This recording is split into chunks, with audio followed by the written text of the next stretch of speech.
In the middle of the worst drought in history, the Republican River flood of 1935 was an unimaginable tragedy. However, Harry D. Strunk, founder of the Republican Valley Conservation Association, brought communities together in Colorado, Kansas, and Nebraska. They used newspaper articles and political activism to build a federally funded series of dams along the river and its tributaries. It was a monumental triumph over the destructive power of water that ultimately led to safety from flood damage and protection from drought in the valley.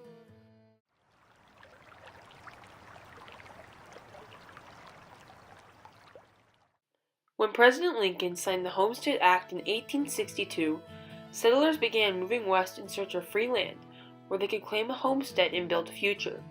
Many chose to live near the Republican River in southwest Nebraska, where farms and communities grew quickly in the fertile grassland. However, settlers soon realized that the semi-arid climate received very unpredictable rainfall. They began to divert water from nearby rivers and streams to maintain their crops and livestock, but the lack of water was a constant concern. Then, severe drought struck in 1930. The rains stopped and the winds came. Massive dust storms began and crops failed everywhere. After 5 years of drought and dust storms, the arrival of rain in 1935 seemed too good to be true. During the early morning of May 31st, an unusually heavy storm dumped 24 inches of rain in just 24 hours, near the headwaters of the Republican River in Colorado. The water quickly flooded the entire drainage basin, covering over 22,000 square miles in Colorado, Kansas, and Nebraska. The change to the normally peaceful Republican River came with little warning. Water roared out of the mountains into the valley, chasing residents onto rooftops and into trees. Took the average stream flow that was somewhere around 1,000 cubic feet per second, made it into a river the size of the Columbia River, so about 200,000 cubic feet per second. The greatest flood on record demolished everything in its path. It killed scores of people, ripped homes from their foundations, and flooded thousands of acres of farmland. Power and communication lines were broken, and water supplies were destroyed. Despite having no electricity for 3 days after the flood, Harry D. Strunk, owner and editor of the McCook Daily Gazette, used a generator to print his newspaper. With only an 8th grade education, Strunk had arrived in Nebraska over 20 years before the flood of 1935. He began publishing editorials that stressed the need for water control in the Republican River Valley. Since the government was reluctant to get involved with planning or funding for his project, Harry Strunk needed to gather local support. He organized a group of representatives from 34 towns in Nebraska and Kansas to create the Twin Valley Association in 1928. After President Calvin Coolidge authorized construction of the Hoover Dam on the Colorado River, the association criticized him for ignoring similar problems in Nebraska. Irrigation has long been a timely subject in this territory.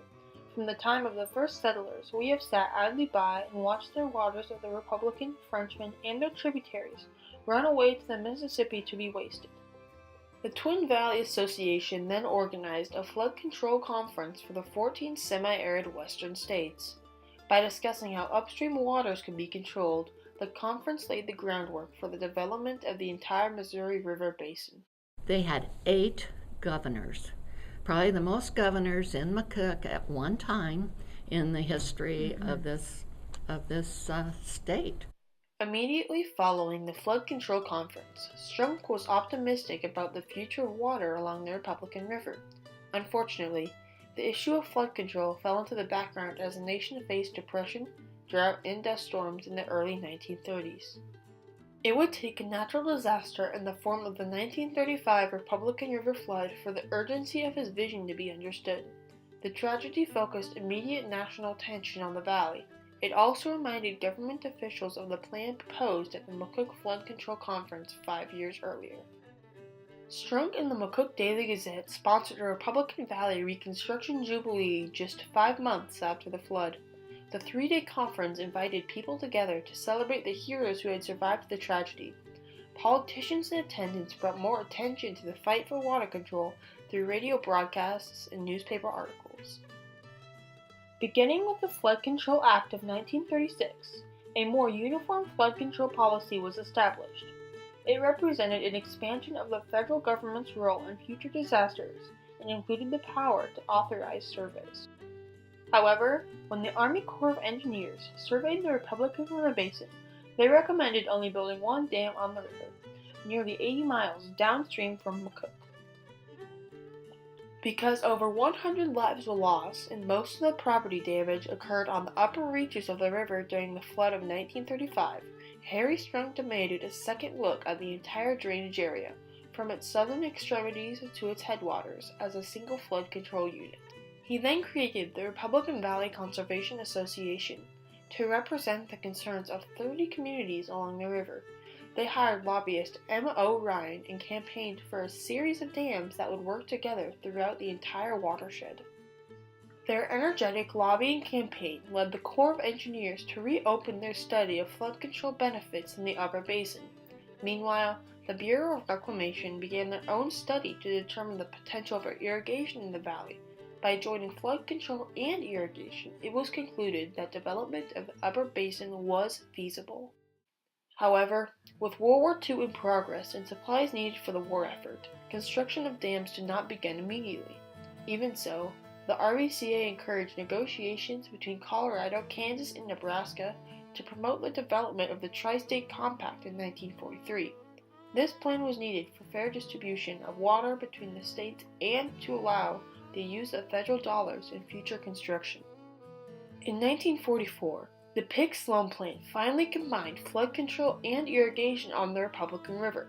It authorized the Frenchman-Cambridge Irrigation District and 7 dams on the river. Work began in 1946 on Harlan County Dam, the only dam originally proposed by the Army Corps of Engineers. Construction in the upper basin began with Enders Dam in 1947 and was soon followed by Medicine Creek Dam, Trenton Dam, and Bonney Dam in Colorado. Work stopped after 5 dams were built. However, the completion of Red Willow Dam was pivotal to the development of irrigation in the valley. In frustration, Strunk invited President Dwight D. Eisenhower to come to McCook to see for himself why we need $100 million more to build irrigation canals. We serve 45,669 acres with 4 canal systems, and we have approximately 400 owner-operators that benefit from the water supply that we deliver. Finally, the groundbreaking ceremony for Red Willow Dam was held July 4, 1960. Harry Strunk died 1 month later. He wouldn't live to see the start of Norton Dam in Kansas, but in his later years he did see the benefits of a lifetime of work. Strunk saw the beginning of the irrigation district's economic impact and the recreational potential that reservoirs offered.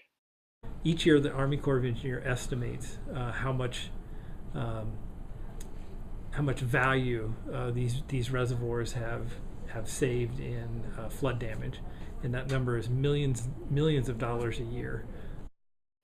In 1969, 20 years after soil conservation districts were established to conserve and improve natural resources, the Nebraska Unicameral created a network of natural resources districts.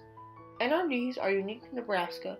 They're governed by locally elected boards and based not on county boundaries, but on river basin boundaries. Following Harry Strunk's vision for a plan that encompassed the entire watershed, NRDs apply similar management practices. As it became clear that the natural resources districts would manage the reclamation concerns in Nebraska, the RVCA disbanded. Today, over 80 years after the Republican River flood of 1935, it's hard to imagine water running bluff to bluff throughout the valley. The tragedy could have meant the end for settlers in southwest Nebraska. Fortunately, it was just the beginning. Although Nebraska's weather is still extremely unpredictable, Harry D. Strunk's determination led to the taming of the Republican River. His vision of using a series of dams to manage water flow throughout the basin created an extraordinary triumph over the tragedy that can be caused by water. As a result, Nebraska has become one of the most progressive and prosperous agricultural states in the world, proving that water truly is life.